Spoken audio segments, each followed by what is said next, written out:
Hello, welcome. Today we are looking at the Grade 7A3 piece, the Cuckoo. This is a very nice example of a piece of Baroque music, very sprightly and cheerful.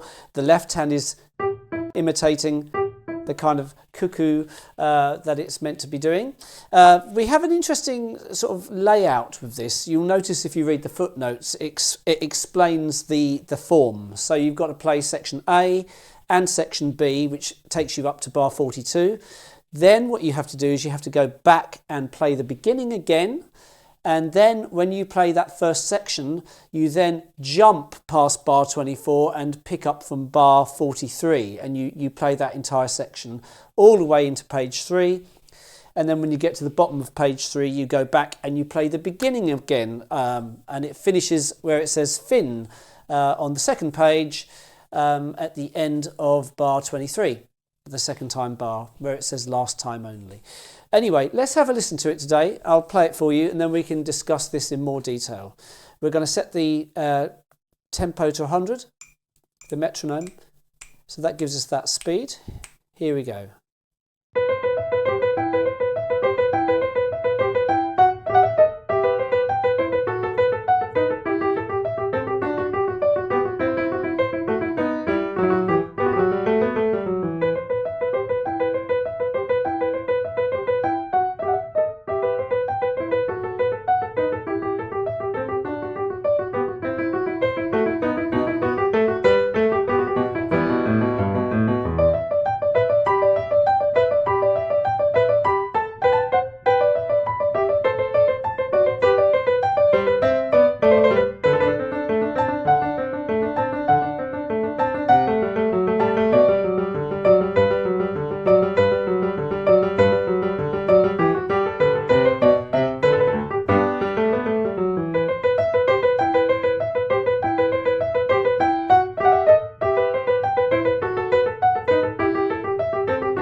So let's go back to the beginning and look at this now. So we have this cuckoo motif in the left hand, very straightforward. The right hand is generally quite legato because it's fast. So that's straightforward. Don't play the first left hand note. Remember, it's in brackets. That note will come in later, but not at the very beginning. So if we play through this slowly, we're obviously going to play it quite quick eventually. But let's focus on the detail for a minute. So it's starting loud.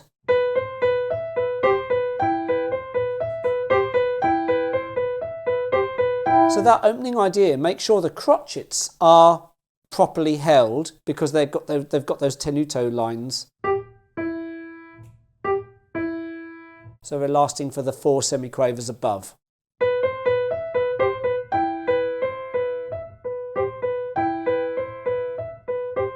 Nice little detail there. We carry on. Mordent. That's straightforward.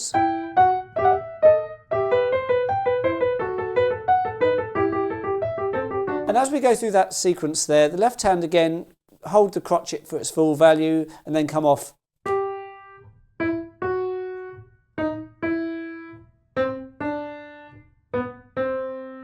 Be careful not to end up going, make sure the crotchets have the proper length. And the quavers are generally quite bouncy, so that's in keeping with that style. It sounds good like that. Okay, let's move on to bar 10. When we play this bar 10, we have that mordent then, a lower mordent, and then followed by this. As we strike that next bar, bar 11, the F sharps should end up being together. Elephant T. So you could work on that if you're struggling with it.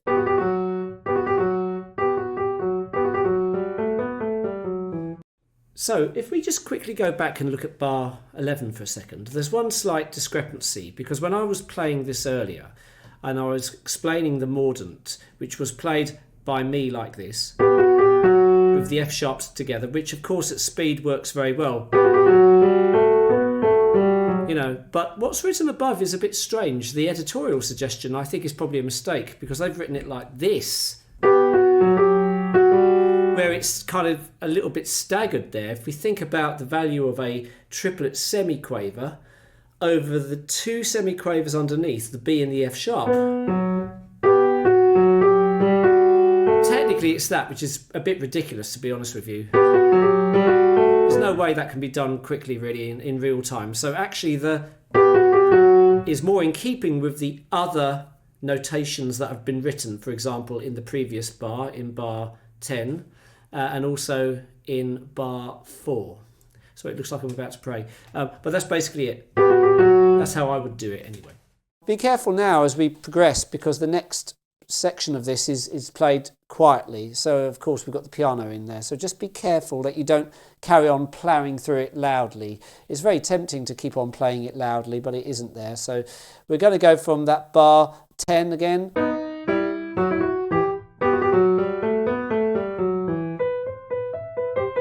And we have that nice contrast. And then we carry on. Again, making sure the crotchets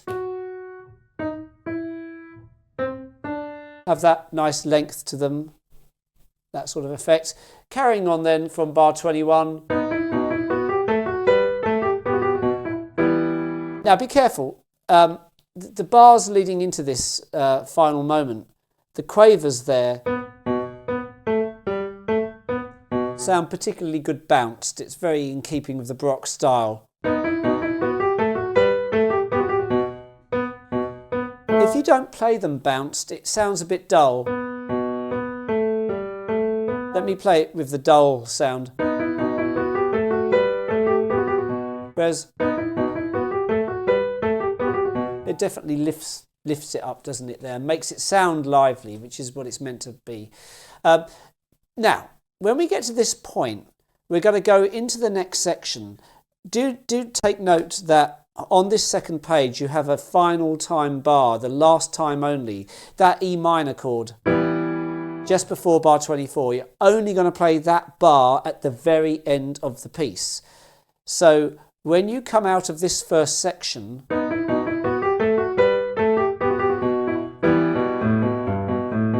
you're playing that bar there, which leads you into the next section.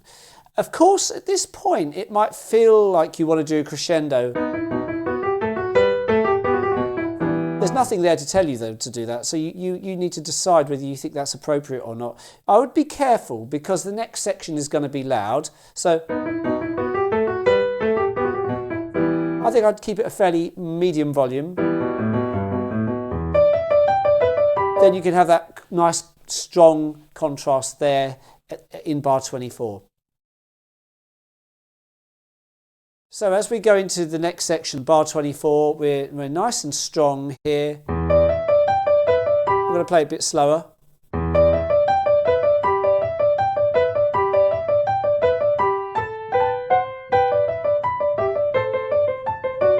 And of course, it's the same sort of rules as earlier, isn't it? We've got the cuckoo motif. And then we can bounce the quavers if we want to, you know, in the left hand. Little variations on the earlier idea, and then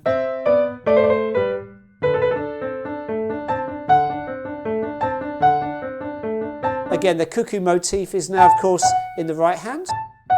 And then as we carry on, if I play from that bar 33,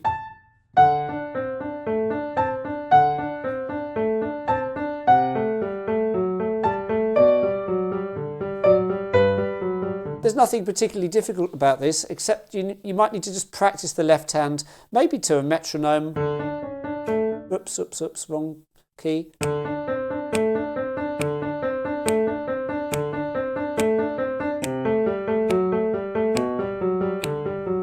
This to me is the hardest moment in the left hand, really, because it's suddenly going into semi-quavers, and that's maybe something you need to make sure you can play evenly in order to get a good sound on that section. So, you know, that's all you have to worry about really in the left hand there. It's straightforward. Bar 39.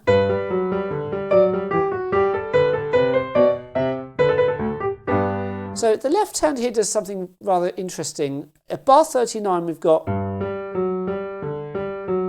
then in bar 40 the G is tied, isn't it? So you get that sound. Interesting effect. And I like to bounce again these quavers in the bass. Something like that. So now at this point we're going back to the beginning, da capo. So don't go ploughing into bar 43. You're going back to the beginning once you get to the end of this section. So we've done section A and then section B at bar 24, and now we're going back to the beginning. And this time you do get to play that left hand E at the start of the bar. So you've led it in from, that's where you've ended up, at the start of the piece again. Same stuff again, all the way through. So you get through section A again. Now you're going to still play before the next section at the top of page 2, which is bar 23, yeah?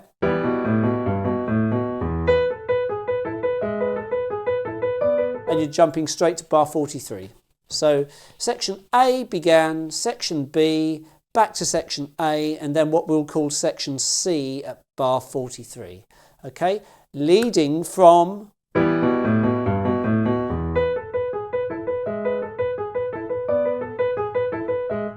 watch out that this section of course is soft, so we need to make sure we don't once again have a danger of ploughing into it too loudly. The cuckoo motif is still there. So again, giving the crotchets their full value is a good idea. There's nothing to say about this other than that, really.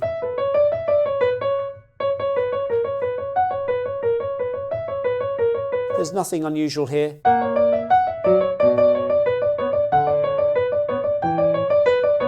You might feel like crescendoing it a bit because there's nothing written in to tell you to do that. You know, you could build it slightly from 52.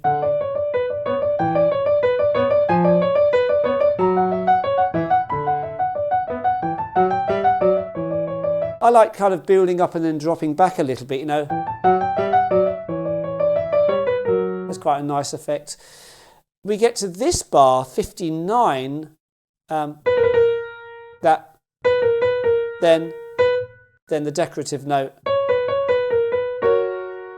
taking us to F sharp major in bar 60. So luckily we've got the guide notes written above. So we start with the trill, with the mordent, on that A sharp, then a single B, and then we start the next mordent from what is really C sharp.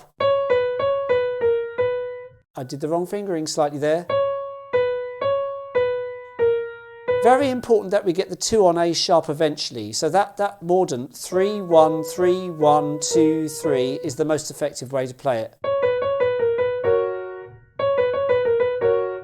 And it's like 6 notes, 1, 2, 3, 4, 5, 6. So you might want to isolate that. So the whole idea eventually becoming. I'd recommend, if you're going to play this piece for the exam, that you might want to start learning this bar early on so that you really get used to it, so it doesn't become a sticking point later on once you eventually get there. Okay, so going from that bar,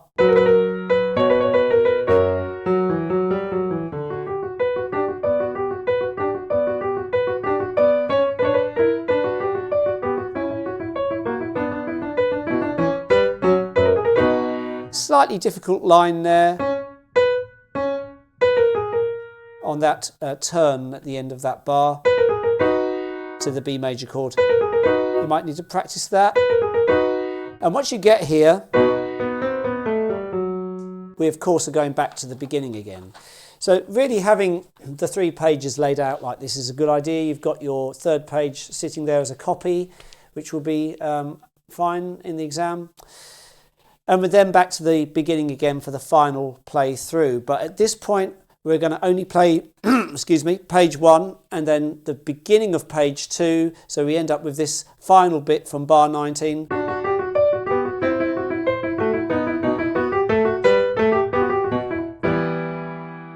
And we eventually reach that E minor chord for the last time.